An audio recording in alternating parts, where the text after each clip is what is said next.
मालेगाव हे अतिरेक्यांचं केंद्र झाल्याचा आरोप भाजप नेते किरीट सोमय्या यांनी केलेला आहे। किरीट सोमय्या यांच्या आरोपाने एक खळबळ उडाली आहे। मालेगाव बांगलादेशींचं आश्रयस्थान झाल्याचाही आरोप सोमय्या यांनी केलाय।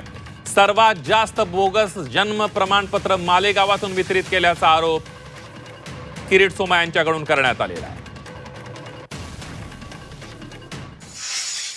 मालेगाव हे अतिरेक्यांचं एक केंद्र झालेलं आहे।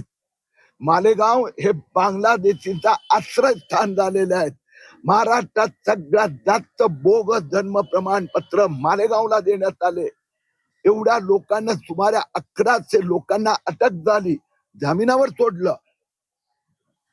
तर देशाच्या सुरक्षेच्या दृष्टीने कोणी कोणी निवडून आलं बांगलादेशीच्या मतांच्या आधारावर, तर त्यामुळे देशाच्या सुरक्षेची समझोता होणार